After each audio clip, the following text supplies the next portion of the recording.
Olá galerinha do Pincelada do Saber, estamos aqui então para mais uma de nossas videoaulas. Para quem não me conhece, eu sou Daniel Matheus Ladeira, tenho 26 anos, sou graduado em História e atualmente faço faculdade de Teologia na FTSA, Faculdade Teológica Sul-Americana na cidade de Londrina. No último vídeo sobre Max Weber, a gente pontuou algumas noções que o Weber traz para a gente a respeito da formação do Estado moderno, certo?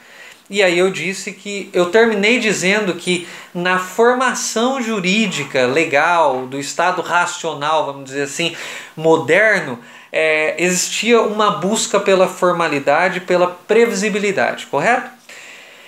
E hoje eu gostaria de dar continuidade então. Ele vai dizer, como ele já disse lá no início, que eu disse para vocês, que a formação do Estado nacional, ela tem uma imbricação com o sistema econômico capitalista que está se formando e vai se consolidar, sobretudo no século XVIII, com as grandes revoluções industriais ou revoluções burguesas, mais especificamente, de acordo com o conceito e uma história marxista, vamos dizer.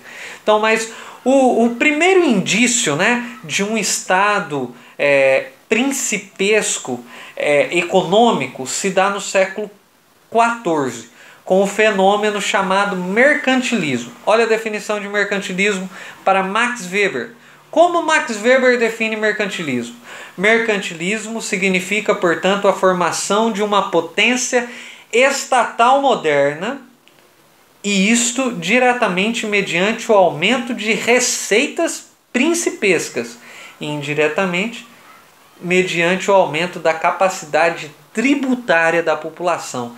O que é o mercantilismo? O mercantilismo ele se fundamenta na maior contribuição tributária, ele se fundamenta nas maiores receitas do príncipe do Estado, ele se fundamenta no acúmulo, né? Essa é a noção que a gente sempre estudou, a definição é qual a característica do mercantilismo. O mercantilismo tem como principal característica o aumento dos ajuntamentos dos metais preciosos, os ajuntamentos de receitas, né, em volume e tudo mais. Então, o mercantilismo tem essa característica. E o capitalismo? O capitalismo tem como principal característica o imperativo do lucro, do acúmulo, certo? O mercantilismo do acúmulo de metais preciosos, o capitalismo do acúmulo da riqueza no sentido mais abstrato, no sentido do dinheiro, no sentido de ações que pairam pelo ar, né? Pelo ar do mercado, essa entidade aí que a gente não enxerga muito bem, mas que existe, e existe como um imperativo na vida social ocidental. Mas a ideia é basicamente a seguinte: o Estado fundamenta-se, para Weber, essa é a característica primordial, primária, é a característica que revela o DNA do Estado moderno, racional, legal. Para Max Weber, a principal característica se resume em uma frase de Trotsky, que é: o Estado fundamenta-se na coação. Ele disse, ele estava certo, porque o Estado racional, o Estado moderno, racional, legal, ele busca o monopólio da coação física legítima. O Estado é o único que tem a capacidade de coagir fisicamente uma pessoa. Isso fica claro e evidente em como que eu posso dizer, em um despejo, certo? De um local público. Isso fica evidente nas patrulhas militares. Isso fica evidente quando nós nos sentimos no direito de despejar outras pessoas de nossas determinadas propriedades. Nós recorremos a quem para fazer isso? Ao Estado, porque é o Estado quem contém o monopólio da coação física legítima, correto? Então é o Estado quem pode coagir fisicamente na nossa sociedade. Isso é interessante porque a gente pode perceber nitidamente uma influência de Maquiavel no pensamento político de Max Weber. Ele vai dizer, olha só o que ele vai dizer. O que é a política? Então eu defini para vocês o que é a característica do Estado moderno, racional, legal de Max Weber para a gente, certo? Monopólio da coação física e legítimo, né? A legitimidade do monopólio da coação física. Agora, o que é a política para Max Weber? Isso é totalmente Maquiavel, se a gente for pensar, né? Política é a tentativa de participar no poder ou de influenciar a distribuição de poder. Segundo Gabriel Kohn, política para Max Weber é a sua capacidade de influir orientação sobre a ação de outro determinado agente. Repito essa frase. Para Gabriel Kohn, segundo uma das palestras que tem na Univesp, se eu não me engano, que chama Adeus Weber, ele diz o seguinte: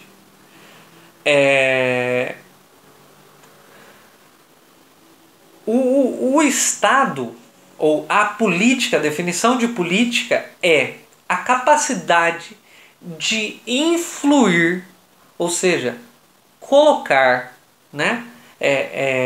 Empurrar, ou vamos dizer assim, fazer com que isso entre no outro, né? Influir uma determinada orientação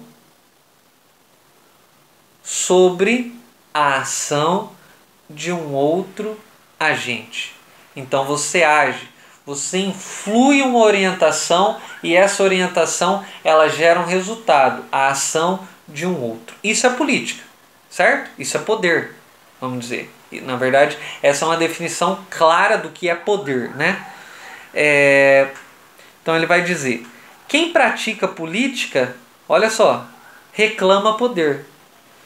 Poder como não no sentido de pejorativo, tá? No sentido de algo ruim. E sim poder como meio de serviço de outros fins. Poder como meio de serviço de outros fins. Os fins podem ser ideais, pode ser egoístas, pode ser simplesmente o poder pelo puro e estritamente pelo poder, o poder pelo poder, né? Então ele vai dizer, como é que esse Estado consegue um monopólio, como é que ele consegue a possibilidade de coação, como é que ele consegue a legitimidade. Esse é um conceito weberiano que a gente precisa de pensar, o conceito de legitimidade. Como é que o Estado ele consegue a legitimidade para influir sobre outras pessoas, orientações cujas quais resultam nas ações desses determinados agentes. Como é que o Estado consegue a legitimidade? Ele vai dizer, existem então algumas justificações para esse Estado conseguir. Pode ser a justificação do eterno ontem, ou seja, é o que ele chama a dominação do Estado, ela acontece por uma dominação tradicional. Ele está trabalhando com tipos puros, tá?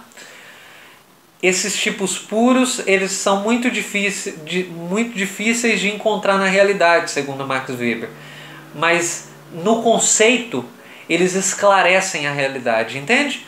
Você usa um recuo epistemológico, isso é o tipo ideal. Você usa um recuo epistemológico a fim de causar uma possibilidade didática melhor na compreensão da realidade. Você parte então do metafísico, da ideia, para a realidade, né? Na análise sociológica.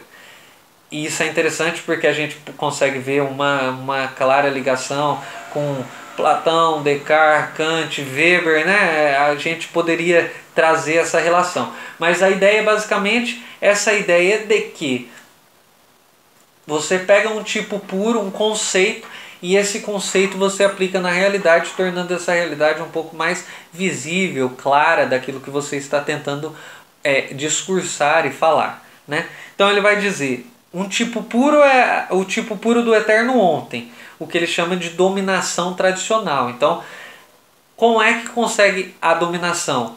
Consegue a dominação a partir da tradição, a partir do costume, a partir do eterno ontem. Mas sempre foi assim, por que nós vamos mudar as coisas se elas sempre foram dessa forma?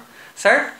Então, por que nós vamos mudar determinada lei ou determinado costume se sempre foi dessa forma? Se a gente sempre se conheceu assim, se a gente sempre agiu dessa forma. Isso é um tipo de dominação.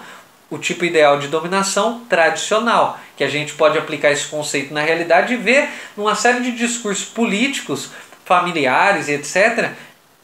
Esse tipo de dominação ideal que o Weber está trazendo aqui, ó. Certo? Na realidade, a gente aplicando, a gente consegue encontrar, não puramente, porque nem toda ação ela é puramente tradicional, certo? Mas a gente consegue ressaltar, é como uma caricatura. A gente consegue olhar para uma determinada sociedade e falar, cara, essa sociedade ela tem um relevo maior no seu tipo de dominação tradicional, certo? Então dá para a gente fazer esse tipo de análise. Ou então o dom da graça é a dominação pelo carisma. Então o cara, por que você consegue dominar? Por causa do líder, certo?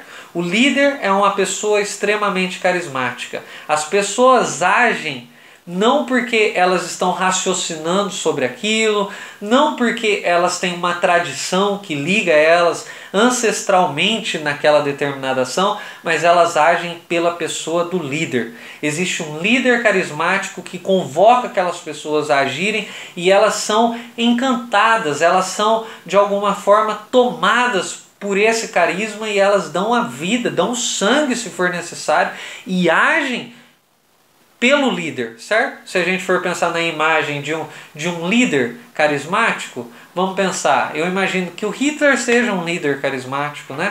Se a gente for pensar na imagem, por exemplo, do Lula, eu imagino que o Lula seja um líder carismático. Se a gente for pensar na imagem do próprio Bolsonaro, eu imagino que o Bolsonaro seja um líder carismático.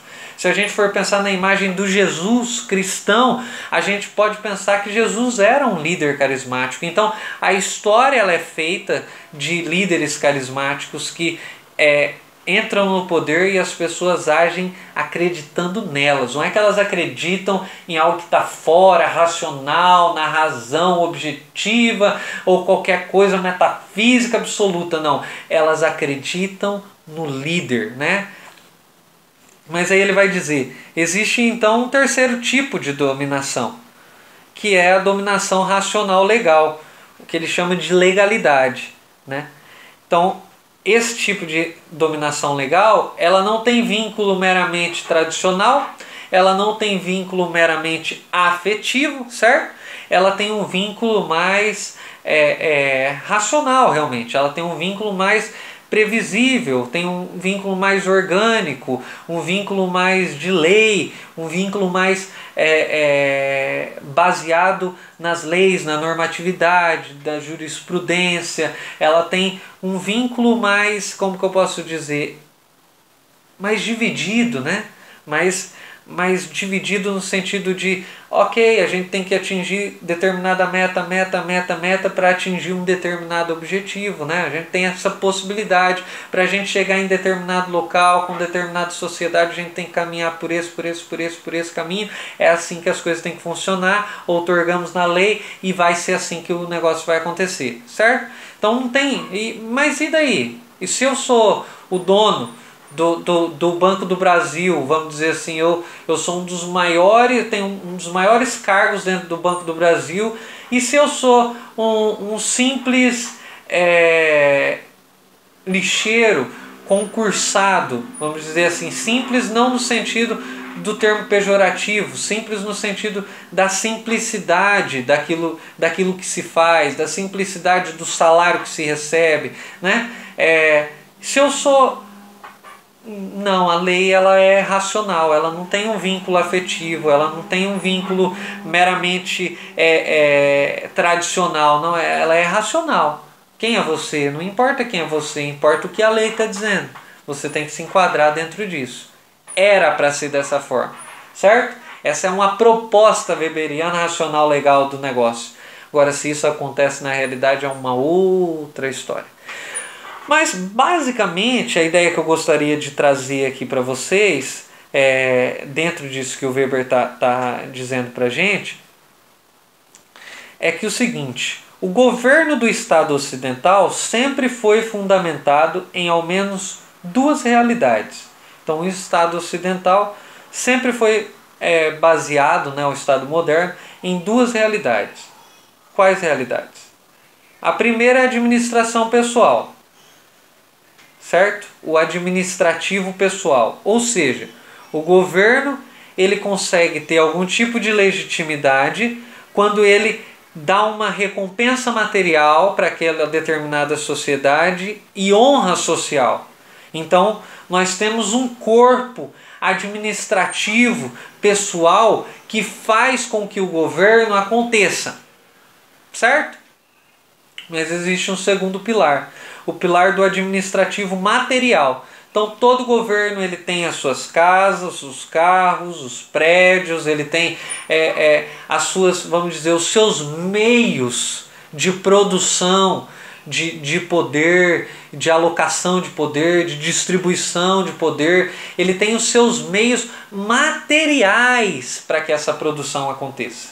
Então nós temos um corpo administrativo pessoal que é ganho através do material, da recompensa material e da honra social, e nós temos um corpo administrativo material que é formado através daquilo que o Estado tem, certo? Que o Estado tem enquanto material realmente, né? Carro, prédio, etc. Escolas e uma série de coisas. São esses dois elementos, essas duas realidades que faz o Estado moderno acontecer, né?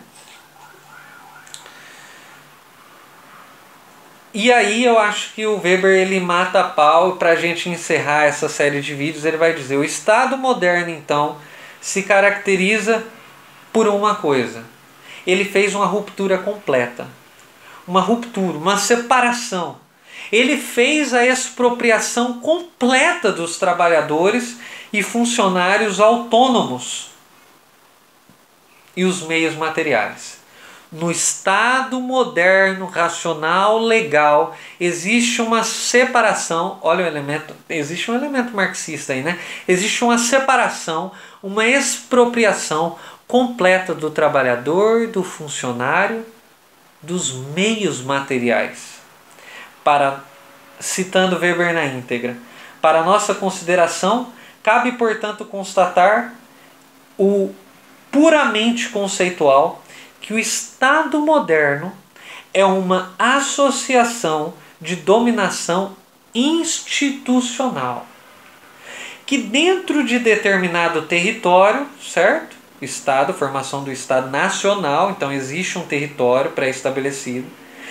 Esse Estado moderno se pretendeu, com êxito, porque ele conseguiu monopolizar a coação física legítima, que nós já trabalhamos esse conceito lá em cima, como meio de dominação, e reuniu para este fim, nas mãos de seus dirigentes, ou seja, classe dirigente do Estado, os meios materiais da organização. Depois, como que ele conseguiu pegar esses meios materiais da produção? Desapropriando todos os funcionários que tinham nos estamentos, que tinham alguma coisa, autônomos, que antes dispunham. Eles dispunham do quê? De direito próprio. Do quê? Desses meios que eles foram expropriados, né? E de colocar-se ele próprio em seu lugar, representado por seus dirigentes supremos. Então, as principais características do Estado moderno, racional, legal, para Max Weber se encontra em ao menos duas premissas fundamentais que só vai conseguir atingir e entender quem assistiu esse vídeo até o final. E eu confesso que realmente foi uma videoaula longa, mas eu acho que vale a pena. Weber vale a pena, né? E essas duas premissas elas estão nitidamente no fato de requerer como meio de através da dominação, requerer a dominação através da monopolização da coação física legítima, pilar fundamental, e a separação, a ruptura abrupta, a expropriação dos funcionários de seus meios de produção. O Estado moderno, racional, legal, weberiano, se caracteriza pelo menos por essas duas prerrogativas, por esses dois elementos, por essas duas noções. Espero que as noções a respeito do Estado racional, do Estado moderno racional legal, possam ter, de alguma forma, contribuído para vocês. Se você chegou até aqui, não esqueça de se inscrever no canal, clicar no sininho para que você receba as nossas atualizações, clica no joinha porque é uma motivação para que eu continue fazendo vídeo e comente aqui embaixo. Espero que vocês tenham gostado. Gostaria de mandar um alô para o Ricardo, que é um colega meu que sempre está acompanhando os nossos vídeos. Gostaria de mandar também um alô para o Felipe, que comentou em um dos nossos vídeos sobre teologia e colocou uma frase de Rubem Alves lá espetacular, né? Que teologia são palavras e palavras criam mundos. É extraordinária essa frase. Rubem Alves é extraordinário, né? É maravilhoso. Gostaria de mandar um abraço, que ele tem participado bastante aí do nosso canal e realmente tem contribuído de uma maneira especial. Gostaria de mandar um alô, dizer para o Robson Lima, do canal Sociovlog, que nós estamos acompanhando ele, que eu vi um novo vídeo que ele fez do Bauman. Ele está numa série lá, no Empenho Determinado, a respeito do livro do Bauman, falando sobre como fazer sociologia. Cara, muito legal sua série, continue com o seu canal tem potencial, eu gosto demais da sua maneira de explicar o que você fala, os conteúdos que você trabalha. E você que está chegando no nosso canal, não esqueça de divulgar aí para os seus amigos que gostam de ciências humanas, sociais, sociologia, antropologia, história, filosofia, política, teologia, literatura, enfim. Se você conhece alguém que gosta desses assuntos, mandem ele se chegar até o nosso canal. Até o próximo Pincelada do Saber. É hora de dar tchau!